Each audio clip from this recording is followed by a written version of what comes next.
welcome. I'm Cynthia Corsetti, executive coach, author, and speaker based in Sewickley, Pennsylvania. With years of experience in guiding leaders to realize their full potential, I've embarked on a new journey to bring those insights to a wider audience. Care to Lead, a podcast dedicated to diving deep into the world of leadership. In each 30-minute episode, I sit down with inspiring individuals from diverse backgrounds to explore pivotal moments in their leadership journeys, the challenges they face in today's ever-evolving business landscape, and the legacy they aspire to leave behind. Together, we uncover valuable lessons and insights that can empower each one of us to lead with purpose, compassion, and resilience. So whether you're a seasoned leader or just starting your journey, join me as we discover what it truly means to care to lead. Welcome to today's episode of the Care to Lead podcast. I'm Cynthia Corsetti, and today we're joined by a very special guest, Karl Hebenstreit. Karl, an organizational psychologist and executive coach, was recently featured in My Authority magazine series where he shared profound insights on the impact of empathy in leadership. Karl is an accomplished organizational psychologist and executive coach known for his groundbreaking work in leadership development. With a career spanning over 2 decades, Karl has honed a unique approach that integrates empathy with leadership, advocating for a more humane and effective way of guiding teams and organizations. His insights have been featured in various publications, cementing his status as a thought leader in his field. Karl, have I missed anything in that intro that you'd like to add? Wow, Cynthia, I hope I can live up to the hype. But thank you. That's a wonderful and very generous introduction. I am so glad to have you here. I'm honored to spend this time with you. And in your article, you highlighted, the whole thing was highlighting the importance of empathy and leadership. Yeah. But I'm curious what sparked your interest in this particular topic. So empathetic leadership is critical for the future. So my interest in empathy started, I think, organically, basically realizing that not everyone experiences the world, sees the world, has the same perspective on the world as we do. And we're taught at an early age the golden rule. The golden rule has been around forever, and everyone talks about it and teaches it about treating others the way that you want to be treated, which is very, very much a very introspective, self-centered, egocentric way of approaching the world. And if we do that, we don't get to experience empathy because it's all about us. So unlearning the golden rule is one of the first things that I had to do. And I realized that I came to the realization of that early on in my career when I went out and had to do a presentation at a major conference. And I did what I thought that I would want, what was the right thing for me, what I was tasked with doing, what my goal was, never at all paying attention to what the stakeholders or the audience members would want. And as you can imagine, that was a giant failure. Luckily, I had 2 sessions back to back, so I was able to see the error of my ways and correct it. And that was the pain point that caused me to realize, hold on a second, I can't just be doing things the way I think that they should be done because that's the way I would want them for my goals and my values and my perspective. I also need to take into consideration what is it that the stakeholders, the rest of the world, other people, other important people want. And that's truly the building point for empathy. That it's understanding that you have your own self stuff that you're interested in and your values and your motives and your goals, but they may not be the same as other people. And in fact, we see this obviously in everything that's going on in the world today. We see that's playing out. If we had more empathy, if we had more people able to see that there are other perspectives, other values, other ways of succeeding in the world, and we need to integrate those, that's where we have a much more empathetic world with a lot more peace. I find that, I'm curious to get your thoughts on this, that most people believe they're empathetic. Most people believe that they're accepting of other people's views. But it takes 5 minutes scrolling through Facebook or another social media platform to realize that we're not open to other people's views at all. And I could be just as guilty as the next guy. And I teach empathy. Yes. Well, we're human. So it's understandable that we can't all be these pillars of excellence all the time. We are human and we go through human emotions. We have egos, they're fragile. There's all these other experiences. We have all these lessons that have been taught to us, all these ideologies, these politics, these religious, all these beliefs and values that have been ingrained in us from our childhood that are affecting our self-awareness, impacting our self-awareness. And some of them have helped us be successful or survive our childhoods or getting to the point where we are today. But what we don't realize is we're not open to other differing perspectives. And the word other is really, really important there too, because that's a DEI term about we're othering people. We're making people into others to make ourselves feel better, to make ourselves feel more important, to feed our egos and to address areas where we may not be comfortable with ourselves. So making people into others and saying, no, our opinions are better, our values are better, our perspectives are better, our solutions are better, and not including others is really making us less empathetic, even though we may think that we're doing the best thing because it follows the rules that we were taught. So I'm gonna go on a little pop culture here. I didn't plan this, but it just came to me as we're talking about empathy. And over the years, leadership has changed, and therefore empathy has changed. And what was just coming into my head is, did you ever watch the show Mad Men when it was on years I haven't ago? seen the whole series. I've seen a couple episodes. Seen a I couple get the, episodes, yeah, but yeah, so like in that kind of decade and yeah. realm, empathy like wasn't a thing. And over the Mhm. decades, it's definitely changed. Leadership has changed. What do you think? How do you think it has evolved in leadership itself? How have we evolved as leaders to bring empathy into the game? So I guess my first point would be it has evolved for some, but not for others. Okay. Because I think, as you said earlier, some people think that they're being empathetic, but they're really not. They just don't have the self-awareness to see that they're not, that there needs to be more. But I think that as more diverse experiences, perspectives, people with various heritage and backgrounds and experiences are going in the workforce, when we're becoming a much more diverse workforce, we are realizing that the the world coming together and having all these differing people with different backgrounds, perspectives, heritages, insights, values, whatever it is, are actually giving us a better perspective on what the world really is and needs. When we were um, not as diverse, when we were more homogeneous, the values were the same and people understood what they were. But as we become more heterogeneous, then we're bringing in all these other perspectives and needs, and stakeholders, the customers, they have these different needs too. So we have to adapt to what those needs are. So it's almost the world opening up more with the internet, with international travel. Back then, obviously, it wasn't as prolific as it is now. So the world is smaller now, if you think about it. And I think that's what's caused the need for people to have more empathy because we're seeing and we're exposed to different values, perspectives, cultures, and we're Mhm. seeing the value that they have. And we're seeing that in order to be successful, we need to adopt some of those because our way isn't the only way. And our way is not going to help us be successful because that world doesn't exist anymore. That Yeah. homogeneous world does not exist anymore. And I think you brought up an important point, especially in the beginning here of this answer, and you talked about self-awareness. A lot of people, and I address that too, that people think they have empathy when they don't. Um, as an organizational leadership coach, you and I have, I'm sure, both experienced leaders who I have an open door. People love working for me. I'm this great leader, and they genuinely believe that. And yet, if they Yeah. did a 360, which most of them aren't willing to do when they believe that, Right.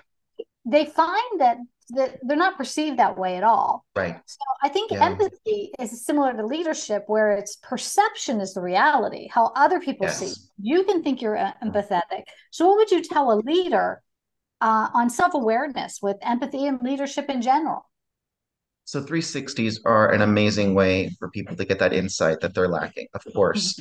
And I would say that I know people put a lot of stock in the weighted questions, like 1 to 5, the rated questions, one to Yeah. five on this and that and the other. You're not going to find anything from that. What you're going to find is in the verbatim, open-ended verbatim questions, where people will take the time to hopefully answer honestly if they feel like it's anonymous, it's truly anonymous, and tell you exactly what it is that they think about your strengths, your areas for development, all those things. That's where you will find the true story, the themes of what's really going on here. And again, I wouldn't go with outliers, with only one person said this, but if 3, 4, 5 people are saying the same thing, there's something going on there. Where there's smoke, there's fire. So pay attention to that to increase your self-awareness, to like the Johari window, like opening up the Johari window to get into, this is the stuff that I didn't know that I didn't know. Or maybe other people can see it, but I don't. So Mhm. opening up that window even more so that your self-awareness increases. And I think, to your point, there's a next step to that. Like, what do you want to do about it? If you say, great, that's the way I am, everyone else needs to just change their ways because my way is right, I'm the boss, I'm the leader, you're going to experience huge turnover at worst. Or, well, I don't know if that's the worst thing because I mean, people will just quiet quit. They'll just be so frustrated and disengaged. So Mhm. it's really taking to heart these what the people have taken the time to express to you in the hopes of you becoming a better leader and integrating some of those insights, finding out if they have truth and doing something about it. So that's where the empathy parts comes in, as opposed to just doing the 360 and then just putting it in a drawer and saying, yeah, whatever, I'm still the leader, I'm still the boss. And so absolutely. So I think that's a critical component of people being, I think the one concept is readiness. People need to be ready to see that the way that they see themselves is not necessarily how they are perceived or experienced by other people. So their readiness and openness to change, and there has to be some sort of pain point, whether it's the pain that they see that the other people are experiencing because of their actions and behaviors, or because maybe there's an organizational pain that they're saying, the organization's saying, if you keep this up, you're not going to be here any longer. So when the pain that they see is greater to stay the same than to change, that's when they will actually change. So you hit on an important topic in here, which was engagement, and you talked about the quiet quitting. How do you think empathy, and not just in the senior leaders, we're talking like throughout the organization, right? How does empathy impact engagement? So I think empathy is a huge part of engagement because what we do in the United States, I'm going to look at the Western world, Mhm. is we think that engaging employees is a very simple formula. You just throw more money at them. So Our little reward programs. that's the, yeah, reward, more money, more benefits, great, we're done. They're engaged, right? What we're finding out is that doesn't necessarily hold true for everyone. There are, I'm gonna refer to the Enneagram now. The Enneagram shows that there are 9 different primary motivations that human beings have. And that money aspect, or at least the point where you get to survival, like you can pay for your house, your rent, your mortgage, whatever, and food and expenses. That's, Maslow hierarchy of needs. Of course, that's a survival thing that we need to at least minimally meet. But then when we get to the more important elements of motivation, the drivers that last your entire life, that's not just the money. There are many different other components, eight others really. And if we're only addressing the money aspect and not paying attention to, well, hold on, are people really interested in the mission of the organization and value alignment and how this works with their own values? Because people that are driven by that are not going to stay in an organization that doesn't pay attention to that or whose values are different than theirs. Are we acknowledging the help and contributions that people are making, regardless of whether they achieve the results? Like they put the effort in and maybe it was the wrong result was achieved for whatever reason. But are we rewarding that collaboration, that teamwork and the efforts? Or are we not paying attention to that whatsoever? We're not saying thank you. And again, thank you has been proven to be a very simple strategy, a meaningful thank you, a very simple strategy to engage employees. And then the traditional stuff, are they meeting their goals? Is it feeding the uniqueness that they need or the authenticity that they need and the depth that they need in the work that they do to have that meaning? Is it giving them opportunities to learn? Can they continuously learn? Are they given opportunities to learn so that they're not spotlighted all the time, but they can learn and then share it on their own terms, right? So it's Mhm. not a you learn this now, you need to show it right now, right? Are they feeling safe at work? Do they have that psychological safety where they feel like they can show up as their true selves and that their teams and their leaders will have their backs, and even if a mistake is made? Or are they under constant fear that they're going to lose their jobs? Are they given opportunities for expansion, for to grow in other areas, to experiment in other parts of the company, or to expand their skill set? Are they given autonomy over the work that they're doing? Do they have control and power and authority over what they do? Can they control that? Can they control their destiny? And the ninth one is, do they have a nice collaborative work relationship or environment where they can have collaboration and teamwork and team building and peace and harmony? So if we addressed all nine of those components, those needs, those drivers that employees have, we would be addressing every single diverse employee that we have in our workforce. And we don't do that. And so therefore we don't have an optimally engaged workforce as we could have because we're just throwing money at it. So are these drivers that you're pulling, are these from the Enneagram thing? They Okay. are the nine Okay. Enneagram core types. Yeah, tell me more about the Enneagram and how it impacts, how you think that that tool can impact organizations. So the Enneagram is a model. Some people call it a personality model, but it's actually different from the other personality models that only look at behaviors because this gets to the drivers, the motivations that employees have. And you can have the same behavior, but it may have three or four different motivators behind it. So if you just look at the behavior and don't go deeper, then you have no idea why the person did what they did. And this is that fundamental attribution error. If we did the same thing, we know why we did it. But if someone else did it, we're going to attribute a bad reason for why they did it. But if we truly knew what the driver was, if we truly got to build a relationship with the person, understand what's truly driving them and all the behaviors and decisions and actions that they make, then we will have a better understanding of that person and work better with them and really have that effective relationship and trust that we need to build.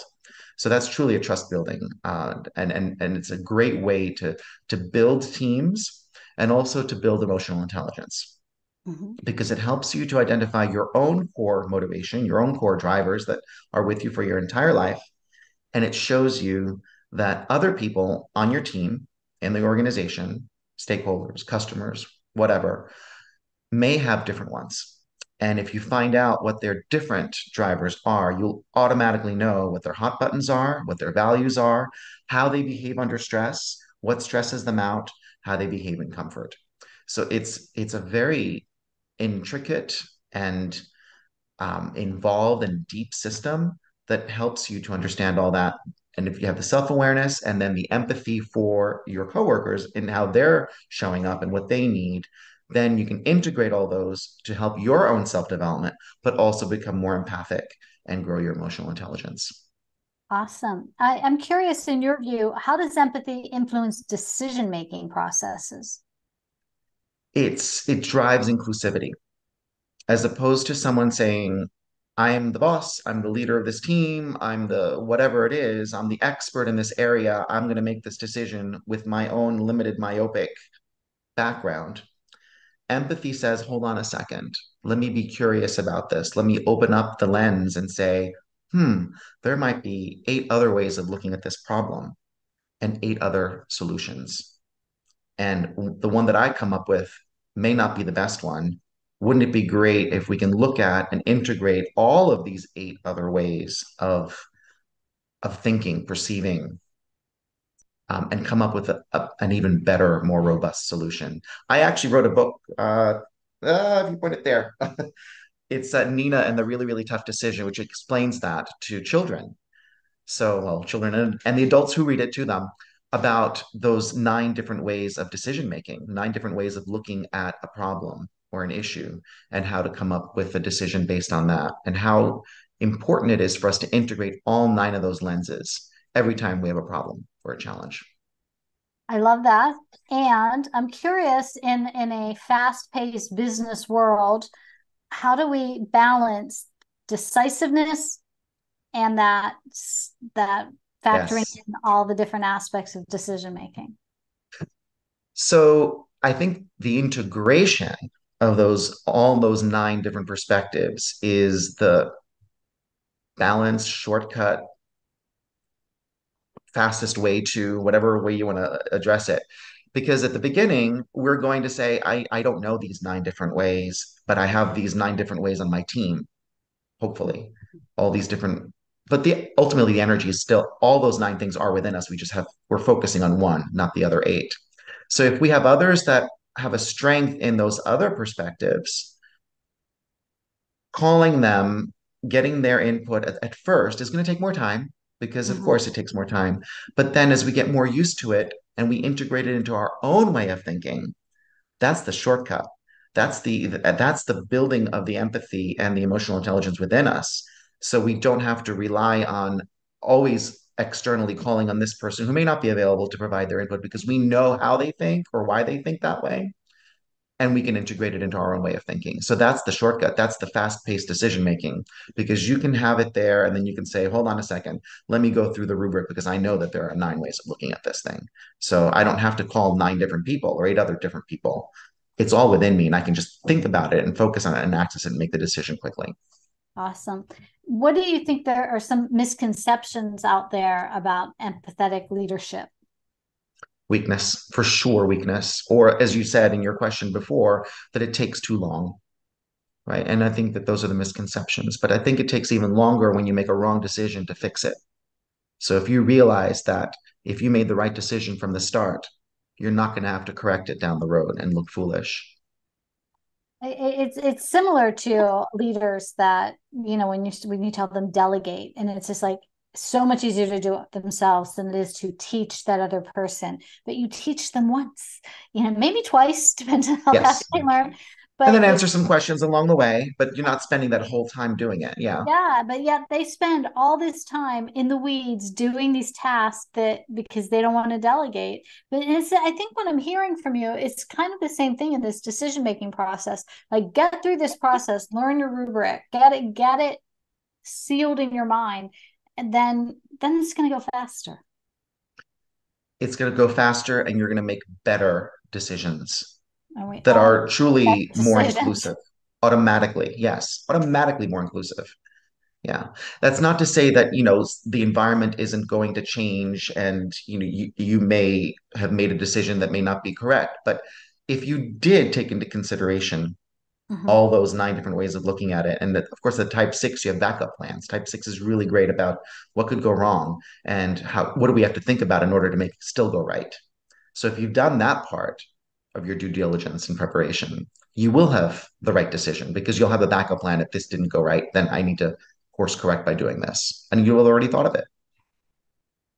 Let's talk about self-empathy and tell me how important you think and what, first of all, define self-empathy for me, because I think you mentioned that in your article. At least I thought it was your article that I saw, the self-empathy. And I'm curious if you want to define that and tell me why you think it's important. So I don't think it was me, but I see where you're going with it.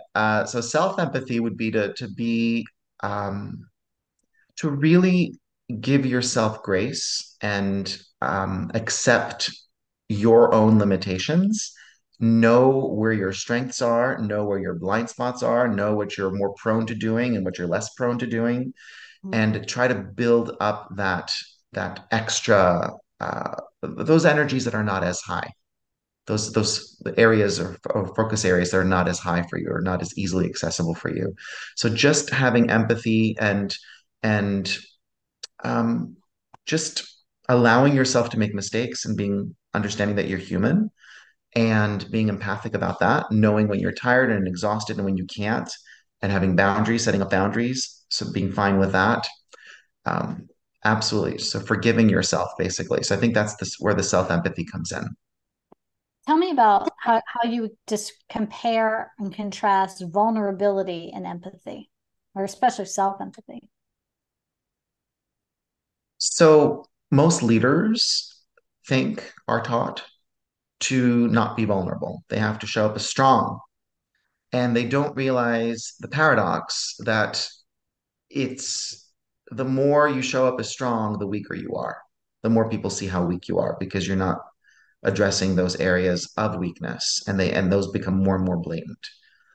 So it's it's that double-edged sword. What you don't want to happen, and everything that you do to make sure it doesn't happen is making it happen, Mhm. right? So you don't want to be vulnerable, and you're because you think it's weak, and you're making yourself weak by all these things that you're doing to make yourself look strong. So it's vulnerability is the way to trust. It's the way to building trust for sure. People need to know that you are human. Everyone is human. And they need to know that they can come to you, that you will forgive, that you will accept them for being human as well, that you embrace all your humanity and you embrace their humanity as well. So it's a role modeling of the fact that we will make mistakes and that's okay. We will learn from them and it will not be the end of the world. We will integrate the knowledge and we will come up with a better solution. We will course correct and we will not make the same mistake again if we truly Mhm. look at those learnings. So it's I think that's the gist of it. That's really the way of looking at vulnerability to create strength. Vulnerability is a way to create strength. Carl, what are some practical steps that you think that leaders, maybe even new leaders, could take to integrate empathy into their daily practices? So we talked about the Enneagram, Mhm. and I think that that's really a great first step. And we also talked about 360s. So having self-awareness, if they're self-aware enough to know, that's great, but validate that. Do a 360. See what the perceptions are that are out there. Don't worry about the numbers and the ratings, but look at the actual themes that come through on the open-ended questions. In fact, don't even do numbers and ratings. Just ask three simple questions like, what do I do well? What could I do better? And what suggestions do you have for that? And then what else? Just ask those three questions. Get that information. Do that often and really find out what's going on, what people are thinking. If you need to do it anonymously, do it anonymously. If you do it in one-on-ones because you have the trust built there already, do it in one-on-ones. That's great. So I think that self-awareness is the first part, the first exercise for people, for leaders to build that empathy. And then the second part is using a model like the Enneagram to really help them understand that there are other ways of looking at problems, challenges, issues, the world, and Mhm. then integrating those into their own worldview. Just knowing that they exist is great, but they need to do something with it. That third part, that what are you going to do with it now? So knowing self, knowing what the others' perspectives are, and then integrating them and doing something with it and taking action that way. I love that. What in your decades of working in organizations and working with leaders, is there anything like really unexpected that you could remember that like was a wake up moment of how much people aren't empathetic? Do you have any experiences like that in organizations? I think in my multiple decades, I have multiple experiences like that. Yes. One of the most recent ones were during a huge transformation, and I was an internal. And just seeing the pain caused by and I think that the term that was used is, I'm trying to remember the exact words, that they weren't reading the room. They weren't reading, they were tone deaf. It was the actual term was tone deaf. You're just tone deaf to what's going on here. You don't understand the impact of your statements, of your communication or lack thereof, or your it's almost like a let them eat cake, right? It's I mean it's a let them eat cake type of moment where the leader who's creating the change and has created the pain has had, in this case, probably a decade to come up with the plan until she was finally able to do it, to implement it. Other people didn't know this. It was all in the background. And then when it all just came down, just the way that it came down with, of course, why don't you just accept it? It's just this is makes perfect sense and this is going to be great. And but yeah, without including not only the people that it affected from inside that department, but also the stakeholders and getting their input and their feedback and their ideas for how to make this better. So yeah, so I think that that tone deafness, when you hear that some that's just they're tone deaf, that's definitely lack of empathy right then and there. There's an exercise that I do with executives and executive, especially like senior, because I focus on C-suite when I do coaching. And one of the things that I've learned, and I'd like to get your take on this, is when I have them do perspective exercises. So if we're going to roll this thing out, and we have looked at this as an executive team from our perspective, and we kind of factor in all the little pieces we need to factor in, but we're up here. So then I actually literally will have them move. Like if we're in a conference room, we're going to go to another conference room and we're going to sit down. Now we're going to be in the perspective of the Yeah. marketing team. How is Yeah. this going to affect them? And then we Mhm. do it again with another team. And that is such a good way to start to build this empathy and understanding of perspectives. How do you Exactly. feel about something like that? I love that. I did that with a process flow to help a team. This was many decades ago, where the team didn't quite understand the entire process. And if they didn't understand the process, they didn't understand the pains and the challenges and the pain points that other parts of our own team were having when it was a recruiting organization. And so I brought everyone together, and it's very similar to what you did. We created this experience where, okay, let's come up with who's the candidate, this is the stakeholder, let's walk them through their experience. What is their experience going through our recruitment process? Mm-hmm. Oh, they're going to deal with the recruitment coordinator and this recruitment coordinator, and the recruitment coordinator too, and they're going to get all this stuff done here, and then they're going to do with a consultant, the assistant to the recruiter, and then they're going to deal with the recruiter and they're going to deal with the hiring manager. So we had all these different touch points of what would the experience be? And do you understand how they're going to be feeling going through this process?